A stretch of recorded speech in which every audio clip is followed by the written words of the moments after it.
Morning all of you. इस lecture में हम पाचन तंत्र, जिसे इंग्लिश में डाइजेस्टिव सिस्टम कहा जाता है, इसके बारे में पढ़ेंगे।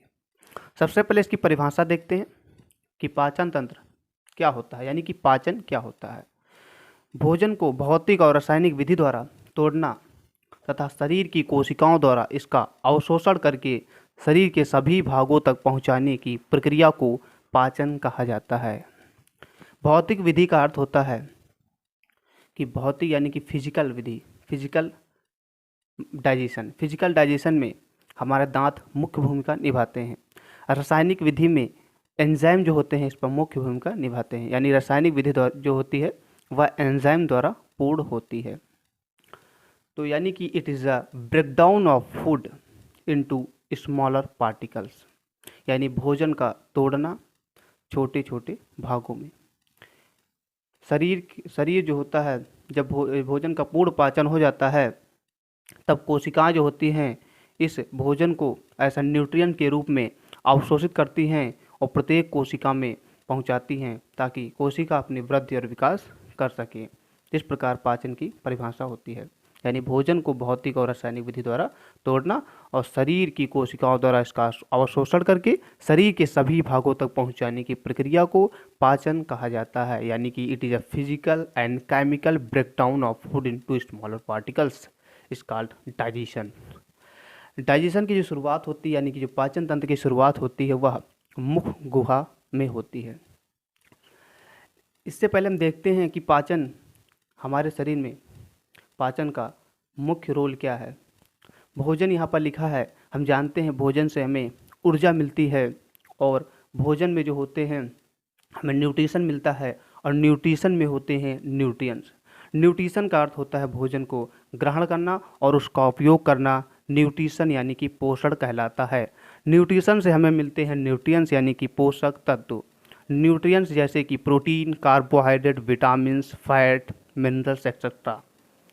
प्रोटीन जो होती है वह हमारे शरीर की वृद्धि और मरम्मत के लिए आवश्यक होती है, यानी इट रिक्वायर्स होती है for growth and repairing of cells. यानी ग्रोथ और रिपेयरिंग ऑफ सेल के लिए जो रिक्वायर्ड होती है वह प्रोटीन होती है। यानी प्रोटीन की पर्याप्त मात्रा हमारे शरीर में वृद्धि और विकास के लिए इम्पॉर्टेंट होती है। दूसरा है कार्बोहाइड्रेट। कार्बोहाइड्रेट जो होता है एक एनर्जी का सोर्स होता है, इम्पॉर्टेंट एनर्जी का सोर्स होता है, यानी यह हमारे शरीर को ऊर्जा प्रदान करता है। तीसरा है फैट। फैट जो होता है एक कार्बन की लंबी श्रृंखला होती है, यह भी मुख्य ऊर्जा का स्रोत है, यानी यह कार्बोहाइड्रेट से ज़्यादा ऊर्जा प्रदान करता है फैट। तीसरा है विटामिन। विटामिन को शरीर का रक्षक गार्ड कहा जाता है। It is also called body guard of body, यानी इसे शरीर का रक्षक गार्ड कहा जाता है। यह शरीर को बाहर से आने वाले एंटीजन यानी कि बैक्टीरिया और वायरस से बचाने का इसका मुख्य काम होता है, यानी हमें बीमारियों से बचाती है। तो विटामिन भी हमारे शरीर में प्रचुर मात्रा होना आवश्यक है। इस प्रकार ये न्यूट्रिएंट्स हैं और न्यूट्रिएंट्स जो होते हैं हमें भोजन से प्राप्त होते हैं। इस प्रकार जब पाचन पूर्ण हो जाता है तो इस प्रकार के न्यूट्रिएंट का फॉर्मेशन होता है और ये न्यूट्रिएंट्स जो होते हैं वह कोशिका द्वारा इनका अवशोषण होता है और शरीर के प्रत्येक भागों में पहुंचते हैं शरीर की कोशिकाओं की वृद्धि और विकास के लिए। इस प्रकार इस लेक्चर में हम कंप्लीट पाचन को देखेंगे कि पाचन की शुरुआत कहाँ से होती है और कहाँ पर इसका अंत होता है। सबसे पहले देखते हैं कि पाचन की जो शुरुआत होती है वह कहाँ से होती है। पाचन की शुरुआत जो होती है वह मुख गुहा यानी कि बक्कल कैविटी से पाचन की शुरुआत होती है। मुख गुहा में पाचन दो प्रकार से होता है, यांत्रिक पाचन और रासायनिक पाचन। यांत्रिक पाचन यानी कि मैकेनिकल डाइजेशन जिसे कहते हैं इंग्लिश में। रासायनिक पाचन जिसे केमिकल डाइजेशन कहा जाता है। यांत्रिक पाचन में एक विधि होती है जिसे हम मेस्टिकेशन कहते हैं। मेस्टिकेशन का अर्थ होता है भोजन को चबाना और कुचलना। दांतों की मदद से भोजन को चबाना और कुचलना मेस्टिकेशन कहलाता है, यानी कि chewing and crushing of food by the help of teeth is called mastication. यानी चेविंग का अर्थ होता है चबाना और क्रशिंग का अर्थ होता है कुचलना, यानी भोजन को चबाना और कुचलना दांतों द्वारा, दांतों की मदद से उसे मेस्टिकेशन कहा जाता है। दूसरा जो विधि है वह है रासायनिक पाचन यानी केमिकल डाइजेशन। इसे नाम से पता चल रहा है केमिकल्स यानी कि यहाँ पर एंजाइम का मुख्य रोल होगा। यहाँ पर एंजाइम जो होते हैं वो मुख्य भूमिका निभाते हैं पाचन में। हम जानते हैं कि हमारे मुख में जो लार ग्रंथियाँ पाई जाती हैं उनसे लार स्रावित होता है, यानी सलाइवा निकालता है। सलाइवरी ग्लैंड जो होती है उनसे सलाइवा निकलता है। सलाइवा जो होता है उसका पीएच लगभग जो होता है 6.8 होता है, यानी यह स्लाइटली एसिडिक होता है, यानी यह हल्का अम्लीय प्रकृति का होता है।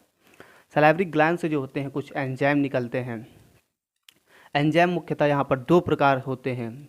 एक पहला होता है लाइसोजाइम, दूसरा होता है एमाइलेज, जिसे टाइलिन के नाम से भी जाना जाता है।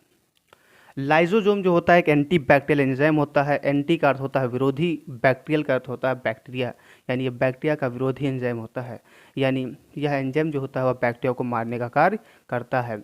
इस प्रकार लाइसोसोम का कार्य है। लाइसोसोम एक एंजाइम होता है जो कि लार में पाया जाता है। एमाइलेज या जिसे हम टाइलिन के नाम से जानते हैं, टाइलिन एक एंजाइम है। एमाइलेज जो होती है स्टार्च, जब हम लोग स्टार्च खाते हैं, स्टार्च एक प्रकार का कार्बोहाइड्रेट होता है, पॉलीसेकेराइड होता है। जब हम लोग स्टार्च खाते हैं तो इस पर एमाइलेज जो होता है एक्ट करता है। एमाइलेज या फिर टाइलिन एक एंजाइम होता है, वह इस पर एक्ट करता है स्टार्च को, और स्टार्च को माल्टोज में बदल देता है। स्टार्च एक पॉलीसेकेराइड होती है, इसमें ग्लूकोज की लंबी श्रृंखला पाई जाती है, यानी इसमें यह ग्लूकोज से मिलकर बनी होती है। इसमें बहुत सारे ग्लूकोज होते हैं। ये बहुत सारे ग्लूकोज जो आपस में कंबाइंड होते हैं, मोनोमरिक यूनिट जो कंबाइंड होती हैं, तब स्टार्च का निर्माण होता है। स्टार्च एक बहुलक होता है, पॉलीसेकेराइड होता है।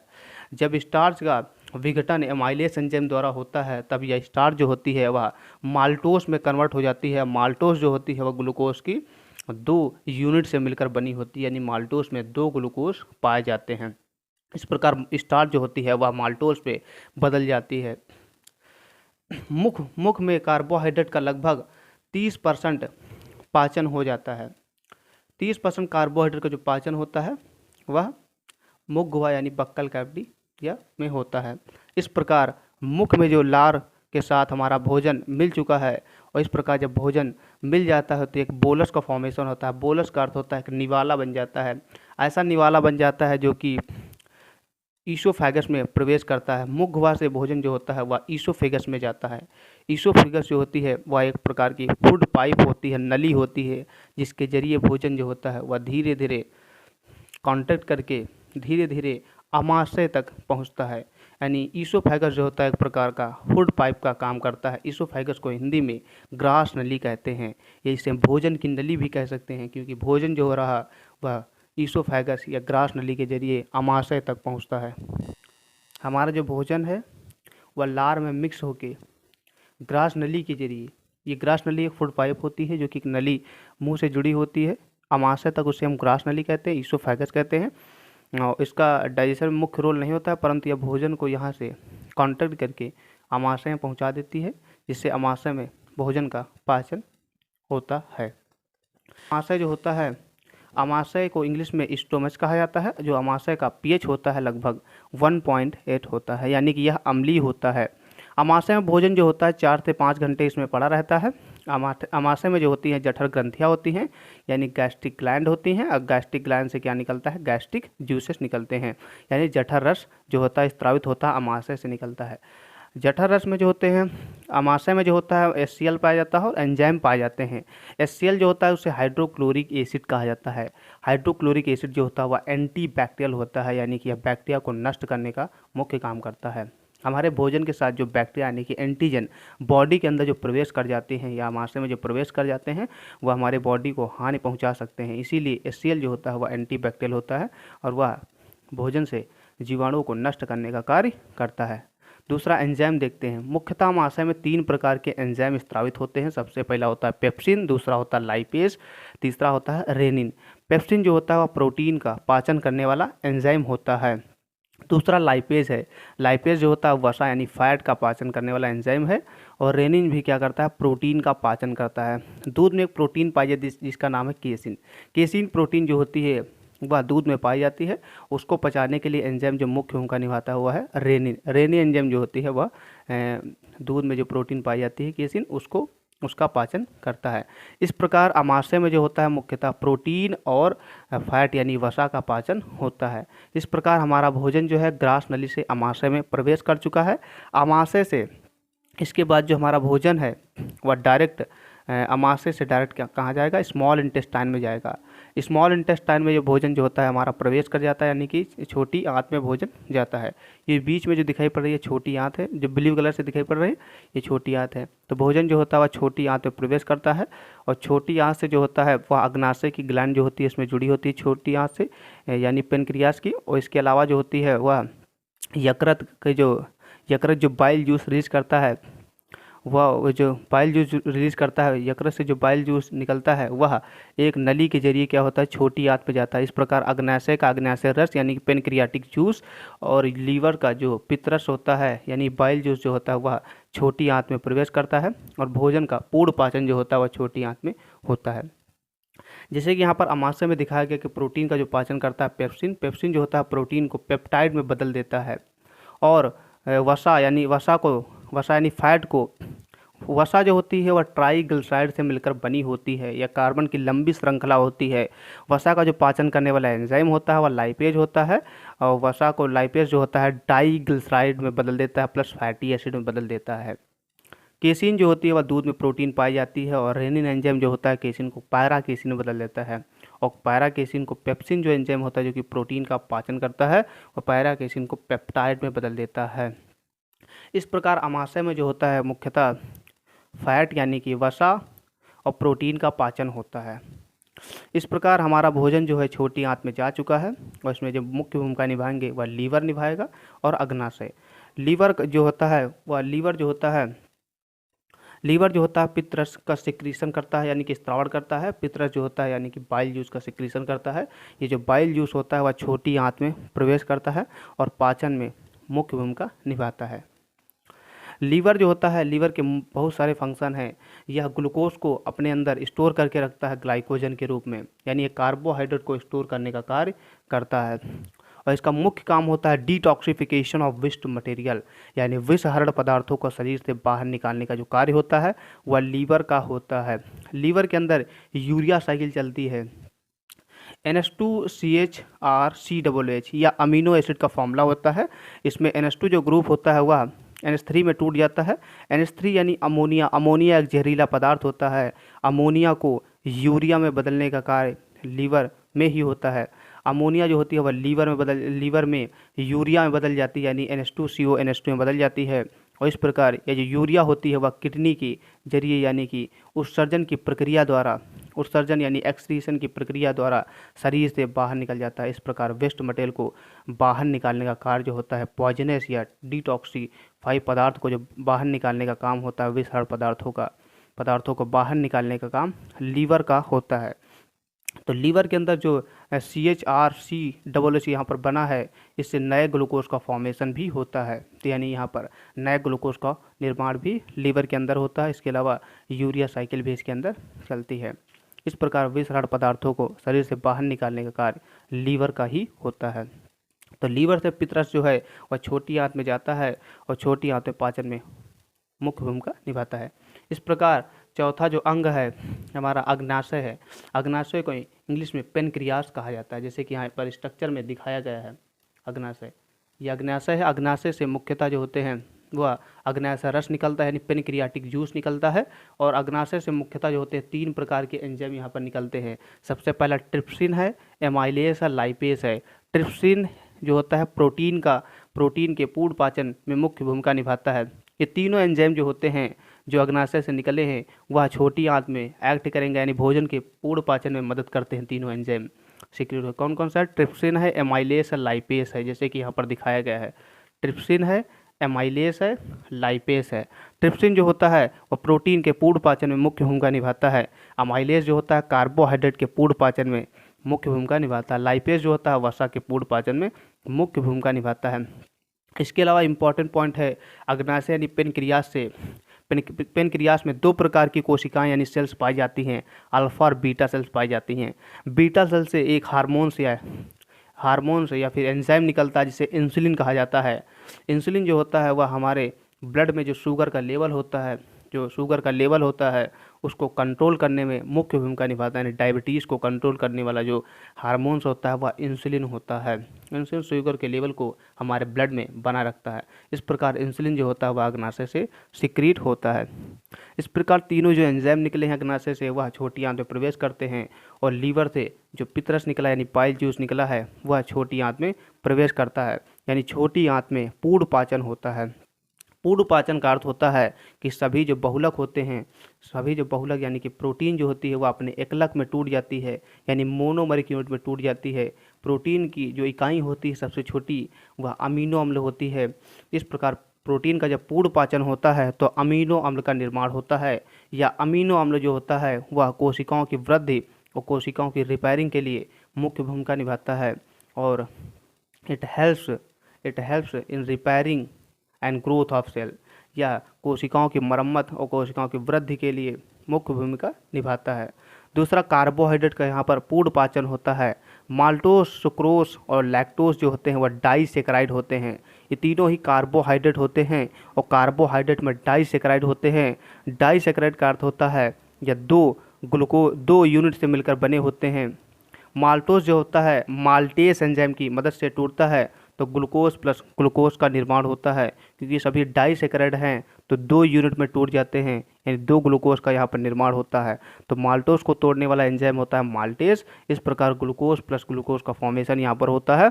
सुक्रोज को तोड़ने वाला एंजाइम जो होता है सुक्रेस होता है। सुक्रोज जो होता है शुगर होता है, यानी गन्ने में पाई जाने वाली शर्करा होती है। माल्टेस जो होती है, माल्टोस जो होता है ग्रेन में पाया जाता है, यानी बीज में जो होता है माल्टोस अधिक मात्रा में पाया जाता है।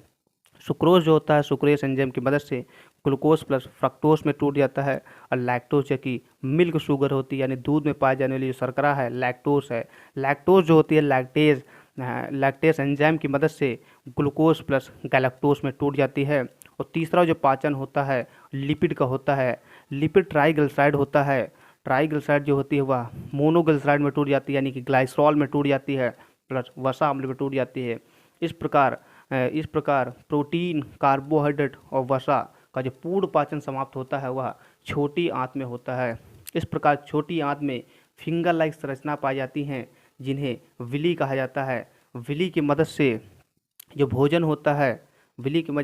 भोजन होता है उसका अवशोषण होता है और वह ब्लड वेसल्स में भोजन का जो पूर्ण पाचन हो चुका है और भोजन से जो न्यूट्रिएंट्स निकलते हैं उनको विली जो होती है उनको एब्जॉर्ब करती है, अवशोषित करती है और ब्लड वेसल्स जो होती हैं उसमें भेज देती है। और ब्लड वेसल्स के जरिए जो होती है या न्यूट्रिएंट्स जो होते हैं बॉडी के प्रत्येक अंग में या प्रत्येक कोशिका में पहुंचते हैं और अपना अपना कार्य करते हैं। प्रोटीन जो होती है वह वृद्धि और विकास और कोशिकाओं की मरम्मत का कार्य करेगी। कार्बोहाइड्रेट जो होगी वह बॉडी को ऊर्जा प्रदान करेगी। लिपिड भी क्या करेगी, बॉडी को ऊर्जा प्रदान करने का कार्य करती है। इस प्रकार ये विलाई की संरचना होती है जो कि स्मॉल इंटेस्टाइन यानी कि छोटी आंत में पाई जाती है। विलाई जो होती है वह न्यूट्रिएंट को एब्जॉर्ब करती है और ये विलाई की जो नली होती है या फिर जो वेसल्स होती है वह ब्लड वेसल्स से जुड़ी होती है। न्यूट्रिएंट्स जो होती हैं वह ब्लड वेसल्स में जो पास करती हैं विलाई करती हैं। विलाई जो होती हैं फिंगर लाइक स्ट्रक्चर होती हैं जो कि यानी कि अंगुली के समान संरचना होती हैं जो कि न्यूट्रिएंट को आगे पहुंचाने का कार्य करते हैं, यानी ब्लड वेसल्स में एब्जॉर्ब करके पहुंचाती हैं। और ब्लड वेसल्स के जरिए जो न्यूट्रिएंट्स होते हैं यानी प्रोटीन, कार्बोहाइड्रेट, फैट जो होते हैं वह सेल्स में प्रवेश करते हैं, यानी कोशिका में जाते हैं और कोशिका से उत्तक में जाते हैं यानी कि टिश्यू में जाते हैं। टिश्यू से ऑर्गन यानी अंग में जाते हैं। अंग से जो होते हैं अंग तंत्र यानी ऑर्गन सिस्टम में जाते हैं। ऑर्गन सिस्टम से बॉडी में जाते हैं, यानी पूरे शरीर में हमारे न्यूट्रिएंट पहुँच चुके हैं और अपना अपना कार्य ये करेंगे। इस प्रकार छोटी आंत में भोजन का पूर्ण पाचन होता है। पाचन का आरंभ जो होता है मुख गुहा से होता है और पाचन जो समाप्त होता है वह छोटी आंत में होता है। बड़ी आंत में जो होता है जब भोजन का पाचन हो जाता है तो उसमें जो अनडाइजेस्टेड फूड होता है यानी अपच भोजन जो होता है वह बड़ी आंत में प्रवेश करता है। बड़ी आंत में प्रवेश करता है। भोजन का पूर्ण पाचन छोटी आंत में हो जाता है। जो अनडाइजेस्टेड फूड होता है यानी जिसका हमारे शरीर में कोई रोल नहीं होता है वह उत्सर्जन की प्रक्रिया यानी कि के द्वारा बाहर निकल जाता है। बड़ी आंत में ये भोजन प्रवेश करता है। बड़ी आंत के जरिए जो होते हैं इसमें बैक्टीरिया पाए जाते हैं, ट्रिलियंस ऑफ बैक्टीरिया पाए जाते हैं जो कि इसकी गट में जो होते हैं बैक्टीरिया पाए जाते हैं जो कि फ़ायदेमंद होते हैं। ये न्यूट्रिएंट्स को जो अनडाइजेस्टेड फूड में से जो न्यूट्रिशन पाए जाते हैं उनको एब्जॉर्ब करके बॉडी में पहुंचाने का कार्य बैक्टीरिया करते हैं। और यह जो अनडाइजेस्टेड फूड होता है, जिसका बॉडी में कोई रोल नहीं होता है, वह बड़ी आंत के जरिए जाता है, एक पार्ट होता है जिसे एनएस बोलते हैं, इसके मार्ग से बाहर निकल जाता है। इस प्रकार पूर्ण पाचन होता है। इस प्रकार पाचन हमने देखा कि मुख गुहा से पाचन चालू होता है। मुख गुहा से जो भोजन होता है वो ग्रास नली में जाता है, ग्रास नली के जरिए अमाशय में जाता है, अमाशय से छोटी आंत में जाता है और छोटी आंत में अग्नाशय जुड़ा होता है, अग्नाशय से रस निकलता है और यकृत से पित्तरस जाता है, जो कि छोटी आंत में भोजन के पूर्ण पाचन में मदद करता है। इस प्रकार छोटी आंत में भोजन का पूर्ण पाचन होता है। इस प्रकार जो हमने भोजन के पाचन में स्टेप देखे, इंजेक्शन देखा यानी भोजन को अंदर लेना, डाइजेशन देखा, डाइजेशन के बाद जो होता है वह एब्जॉर्प्शन होता है यानी भोजन को अवशोषित करके प्रत्येक भागों में पहुंचाना, और जो लास्ट स्टेप होता है डाइजेशन का उसे हम एसिमिलेशन कहते हैं या एक्सक्रीशन कहते हैं, यानी अपच जो भोजन होता है या अनडाइजेस्टेड फूड होता है, भोजन को अनडाइजेस्टेड फूड को शरीर से बाहर निकालना एसिमिलेशन, एलिमिनेशन या फिर एक्सक्रीशन कहा जाता है। एलिमिनेशन यानी कि शरीर से अनडाइजेस्टेड फूड को बाहर निकालना एलिमिनेशन कहलाता है। इस प्रकार पूर्ण पाचन होता है। Thank you so much.